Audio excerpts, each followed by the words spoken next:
Hello, welcome to Digging In with Dr. B. It's gonna take a second for everybody to load in.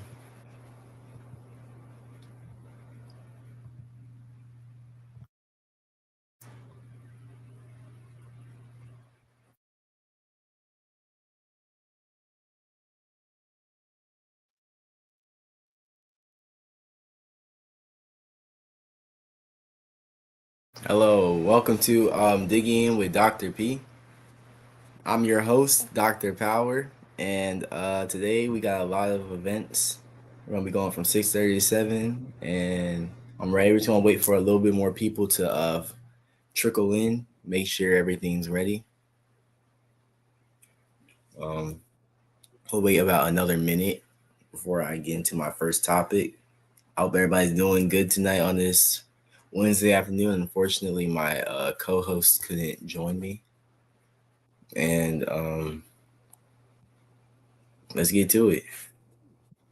All right, another 40 seconds. Pretty cool.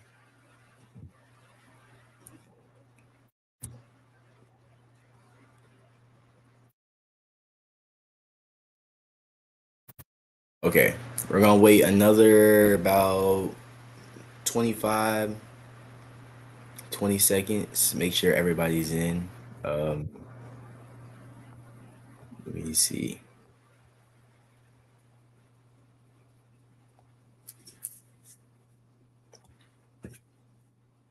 All right, five, four, three, two, and one. All right, so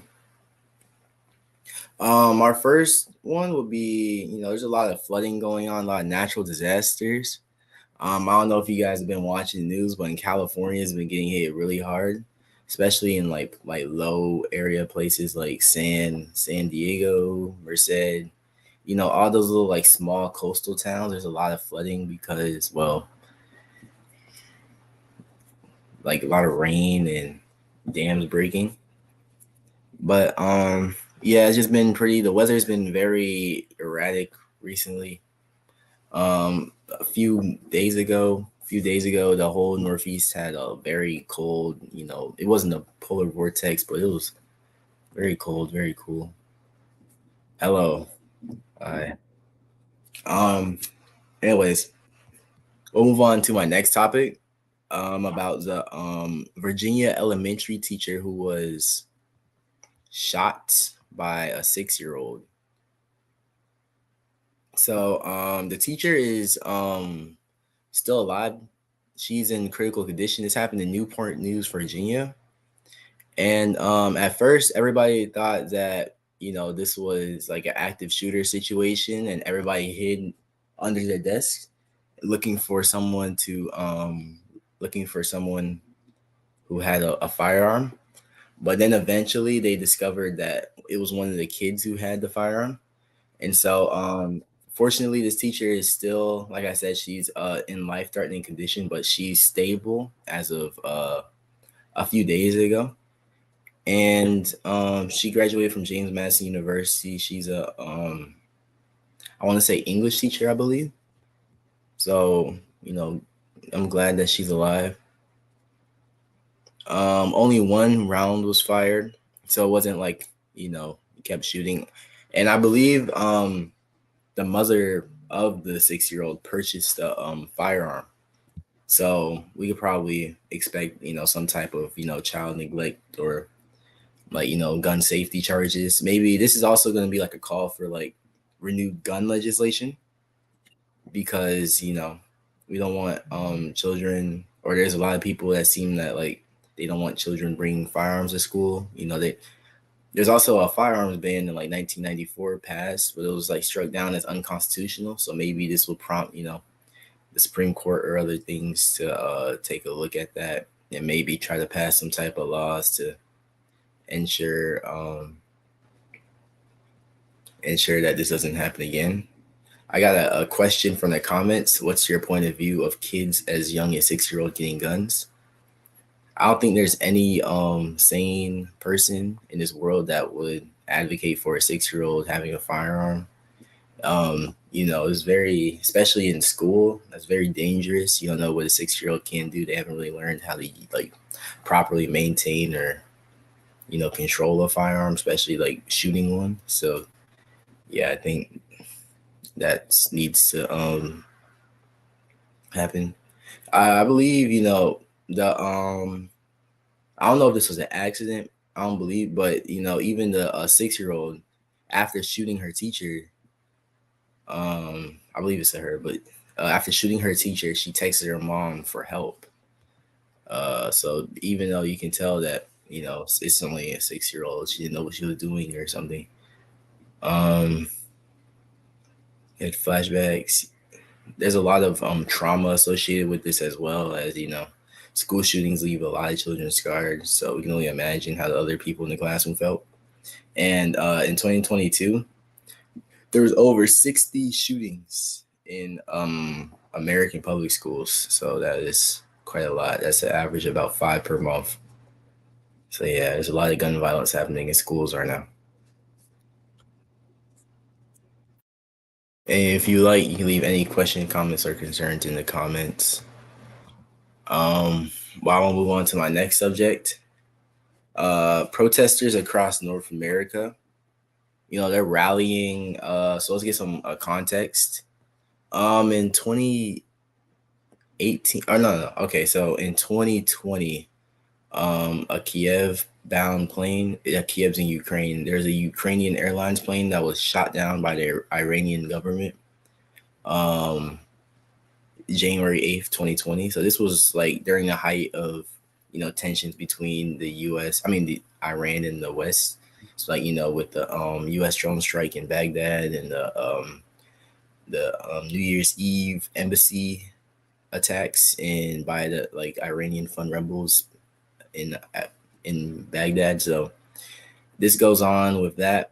The Iranian government shot down and killed 138 Western citizens in the passenger plane. 82 were Iranian, 63 were Canadian, 11 were Ukrainian, 10 were Swedes, 3 Brits, and 3 Germans. So now there are protests to spark change and to demand justice for these victims of these horrific attacks. There were protests all over American and Canadian cities and Europe as well. Notably DC, Portland, San Diego, Philadelphia, and all different types of cities. Toronto, Halifax, Australia, Belgium, London, Turkey. It was very worldwide. The protests were organized by the victims' families, and there's like international group that really just wants to uncover what happened and whether there will be repercussions for this. They want to see why the Iranian government shot down the commercial flight. They're not just gonna let this be swept under the rug like most of us have forgotten. So yeah, I feel like this is a good thing. You want to see justice. You want to see accountability, whether this was a mistake or not. You want to see some type of international response because this set a bad precedent if you just allow a country to shoot down international aircraft and with no repercussions or just no response at all. So I think these are good protests to ensure that something happens. Back then, like 2 days after the plane crash, the Iranian president tweeted that the internal investigation found out that it was human error that caused this plane to crash. And despite this, I don't know how reliable that is. The Iranian government has lied numerous times in the past, especially about like nuclear missile tests. They didn't allow the UN investigators to go like search and find out whether there were. So that's pretty sketchy. But yeah, it's just a big thing right now because they just don't believe that Iran is telling the complete truth and they want some justice. So yeah. But coming back home, we're going to talk about the college football playoffs that occurred. Um, sorry, but the University of Georgia, they won their second championship in 2 years back to back after beating out TCU, Texas Christian University, I believe, and but they blew them out. It was like 65-7, so it wasn't even close. They're national champions. This was a very surprising run from TCU, especially after upsetting Michigan. That a lot of people, thinking that they were gonna win it all and beat Georgia as well, but we just see that wasn't true. The college football playoffs, I believe it's gonna be the last year. It's only gonna be 4 teams, and I think it's getting expanded to 12, which would be exciting for college football fans, as there's more games and more action and more time to root. Was that really a game? It was a blowout. I don't even know because they scored one touchdown the entire time, so it looked more like a beating and less than the game. But I believe TCU, they played valiantly. They had a lot of hype. Went against incredible odds. No one even imagined them even scraping a bowl, nor the football, nor the playoffs. So that was surprising. So yeah, this also comes up with paying student athletes. Um, you know, this has been a long debate for a very long time, whether it's college athletes should be paid or given some type of stipend. And I see, although they should be paid, they're already, if you think about it, as even though they're not getting money in their pockets, they are having 4 years of housing, food, best life, just for to play a sport. So you do have to look at it that way. But also, college football, especially like at the D1 level, makes so much money that there's really like it wouldn't take a dent just to like pay them or give them a little stipend at least, and or also NCAA should modify the rules to allow for like likeness brands and NIL brands even earlier as like a freshman, or just make sure people have more options to do what they want, really. But I do see a reason for most of the safeguards at the NCAA. Yeah, yeah, the NCAA has. Um, but yeah, that's a big debate. Biden's legal team. This was very big in the news, especially among bureaucrats, people that keep up with the day-to-day national federal politics. Like similar to President Trump having classified documents in Mar-a-Lago that he took with him after his presidency.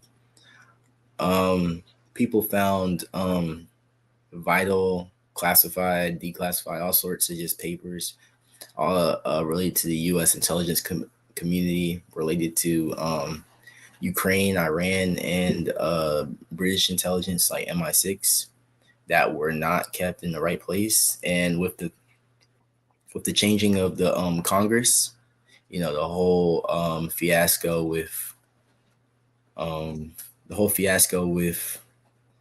um, I forgot the speaker's name, but with the Speaker of the House, um, Matthew, no, just, but yeah, with the whole fiasco of naming the Speaker of the House, yeah, they're opening up committees to determine whether any foul play was happening.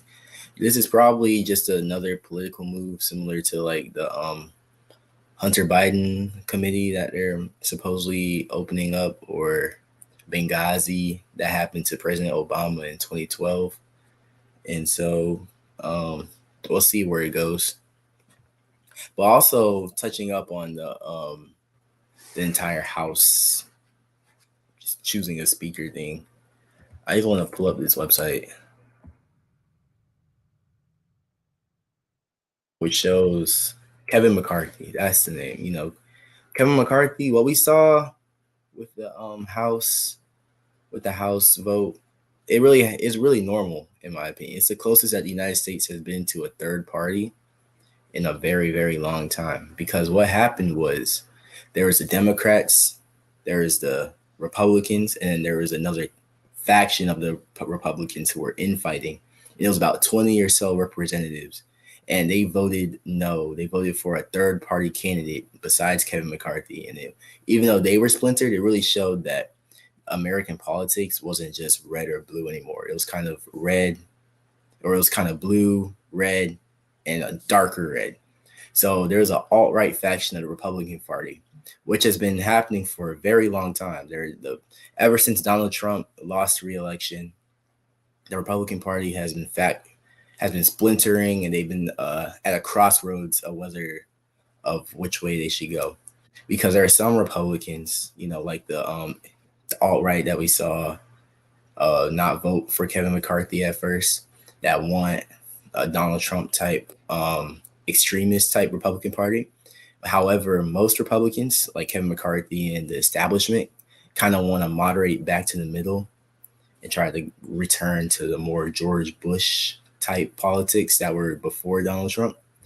And they're really at a crossroads of whether how this should happen, because you also got to remember that America is diversifying.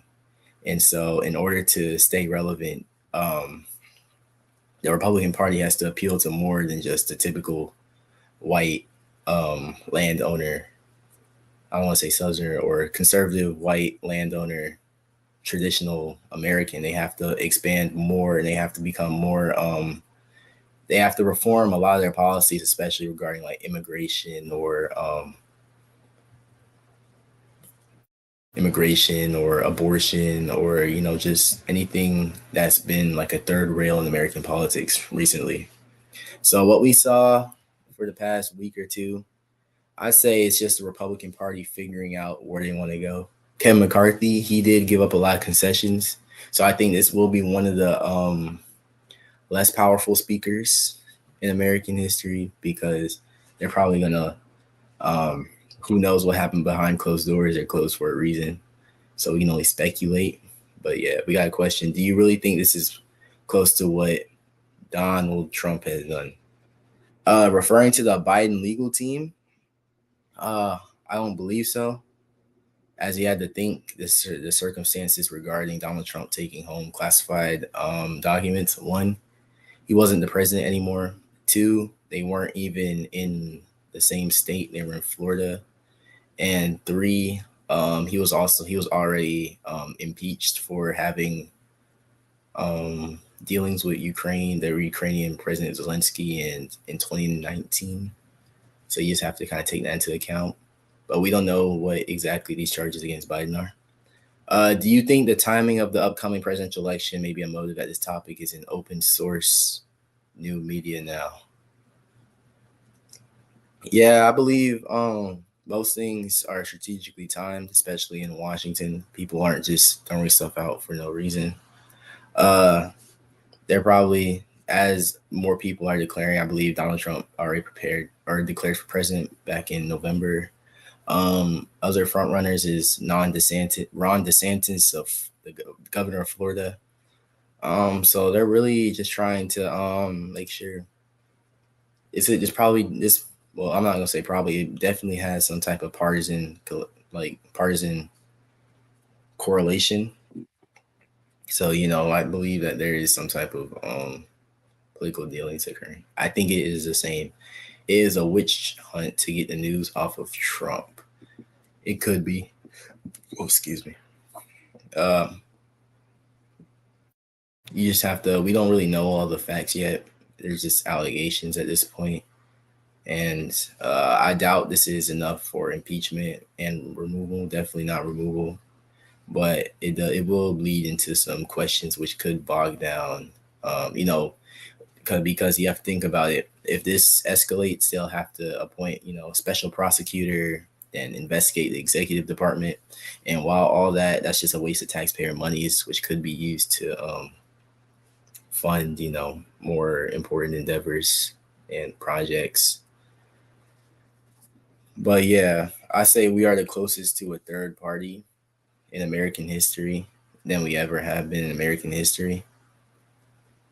Well, in modern American history, we especially, and it was really shown in the election for the speaker. Because if you look at any other, especially like English speaking country, or any other just like European country, they are like multi-party systems.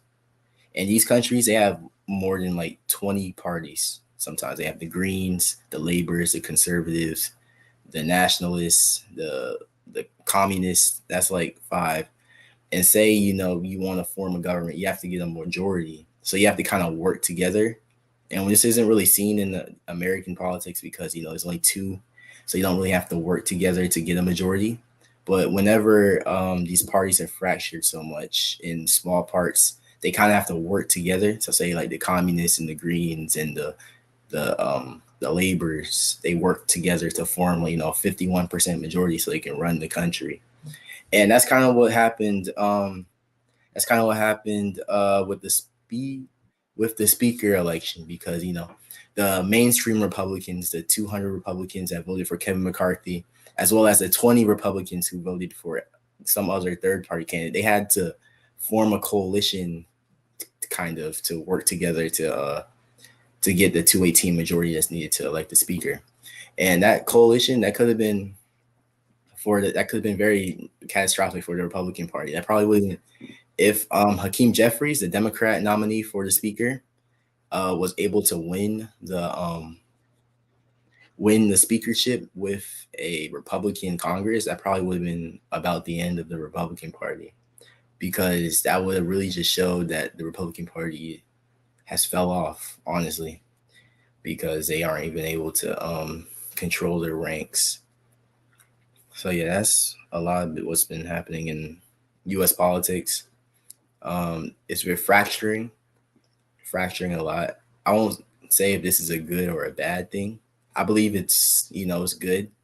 It means that politics aren't stale. That means there's some type of change in thought, and people are evolving, whether for the good or the bad. So you can take that as you please, but it is changing. I just wanted to talk about the law that I wanted to talk about today, and it's the 23rd law. It's called Concentrate Your Forces. So if you walk out, concentrate your forces, meaning if you commit to something, make sure you do your best at it, and don't just give a little bit of effort, because you could have saved that effort and just put it all into one thing and had spectacular results. Say you're doing like 10 extracurriculars, and you're doing 10 extracurriculars, but you can only give 1 hour to each. You're not going to produce a lot of results. But if you just do one good extracurricular and devote all your time to it, then eventually you'll see that, all that time is worth something, or it should be worth something. And that, your fruit, and you'll eat the fruits of your success, or something like that. I forgot the quote, but yes. So I just want to talk about that. That's about all the news stories I have. The war in Ukraine is still occurring. It's dragging on into its 11th month, I believe. I believe it started in February of last year. So the anniversary of that is coming up soon. Last Friday was the 2-year anniversary of the January 6th riots, which was caused because of the certification of the 2020 presidential election. It was also the 2-year anniversary of coming back to America for me. And so, yeah, there's a lot of anniversaries coming up.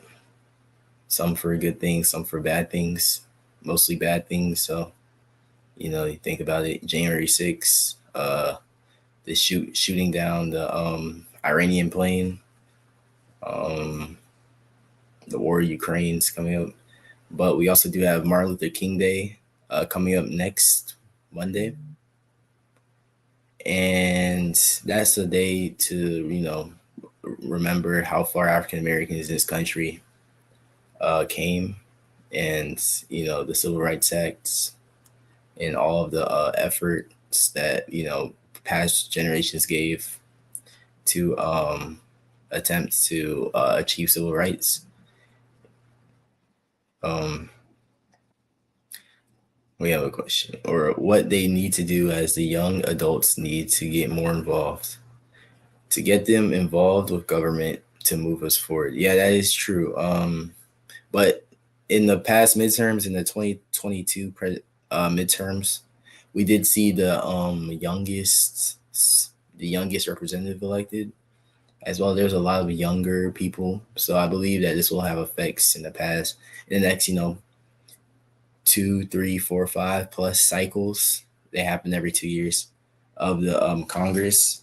And as these people become more seasoned, we'll see more progressive policies and more reflecting more of what we do, especially as older generations retire. The long term Speaker of the House, Nancy Pelosi, just retired. She served Congress for more than 35 years, and she just last cycle just gave up her speakership. So we see that politics is evolving. It's slowly becoming younger. It's slowly representing the America today. And even though the bureaucracy is very slow and convoluted, it still has some hope for it, especially with the progressives, especially like the progressives like AOC, Representative Omar, etc. Just keep on moving. But we do need to. I wrote an essay about this polarization. We need to try to work together. We need to make a purple Congress and work together to get things done, because the other countries, even though the laborers and conservatives may have their disagreements, or the nationalists and the communists may have their agreeing on certain issues, they are able to work together. However, in the United States, Republicans and Democrats, that's not very likely at all. Even on the most bipartisan, or you'd seemingly bipartisan issues, it's not very likely for anything to happen. I believe that's because politicians are scared to